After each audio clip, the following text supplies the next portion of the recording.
Okay, let's take a look at how to do a clean install of Windows 7.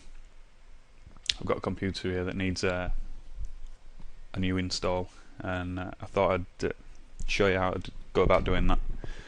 So, before you do this, make sure any data that you've got on your PC that you may need is backed up, and I'll leave that to you to figure out what you do and what you don't need.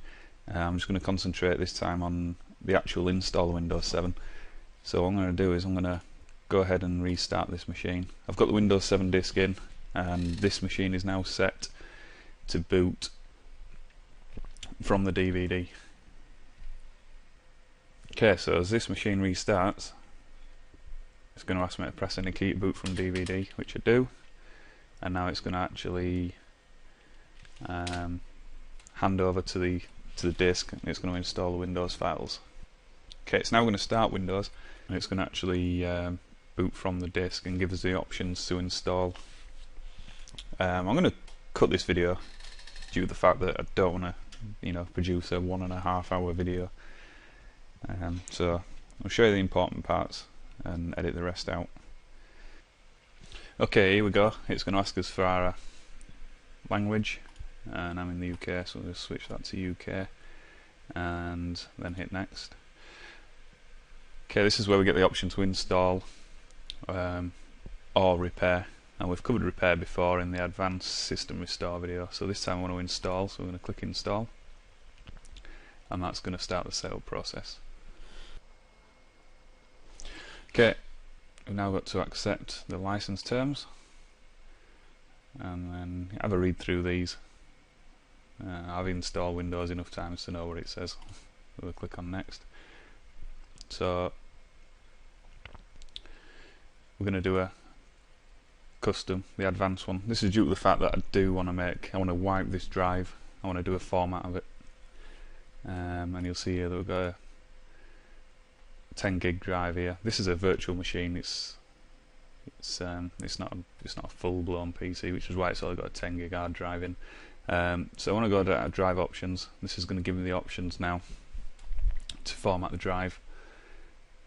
So we make sure, and this is very important, make sure that if you have got multiple drives in here, that you are going to format the correct drive. It's just going to tell us it might, partition might contain recovery files. Click OK. I'm OK with that. So it's now going to format the drive. Okay, so now that's formatted, click on next, and this will begin the install. It's going to copy the files, and it's going to go through the install, and this is where I'm going to cut the video, otherwise we will be here for the next hour. Okay, Windows will restart, and when it does, once it's expanded all the files, before it goes into the install,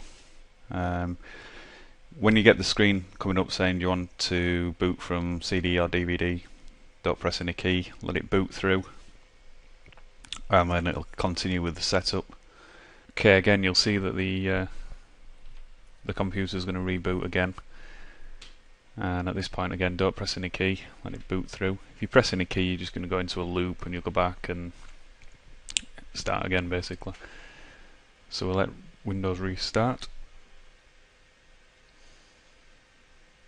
Okay, once we get through the main bulk of the install, we're going to be asked for a few details. So we're going to add as name here.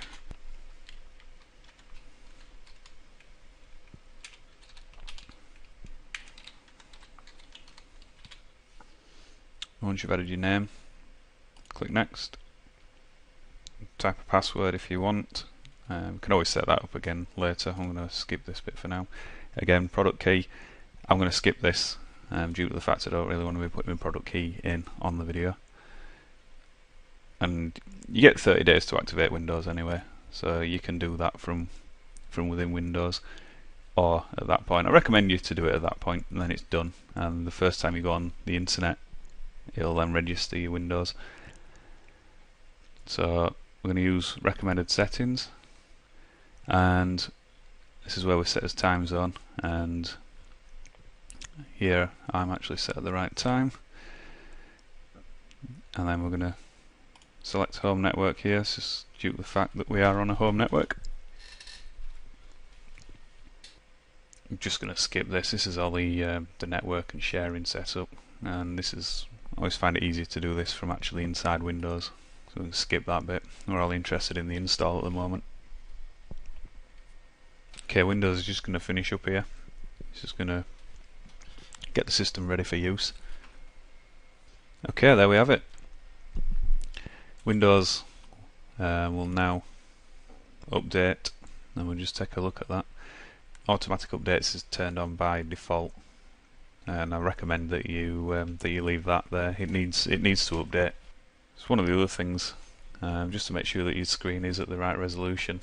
Sometimes it doesn't auto detect it, and to do that we just right click on the desktop and then go to screen resolution, and we've got resolution settings here. We drop that down. You can pick your resolution. A lot of the times Windows will detect this. Again, this is a virtual machine, so I've just had to change this, and you just select your screen, click apply and click OK. It'll give you the option to keep your settings or to revert to the new ones. So click OK and come out of that, and that's it. That's basically how you install Windows 7. Depending on how you're doing it, if you're up, you can, that was a clean install. There's also, you can do like repair installs, where it'll keep all your data and it'll put that in a separate file. But again, I may cover that in another video later on. This is just how to do a clean install, format your hard drive, and install Windows. Like I say, most important thing, make sure your data's backed up before you do anything. If you've got any important files or folders on your computer that you'd like to keep, and that's it. How to install Windows 7. Thanks for viewing.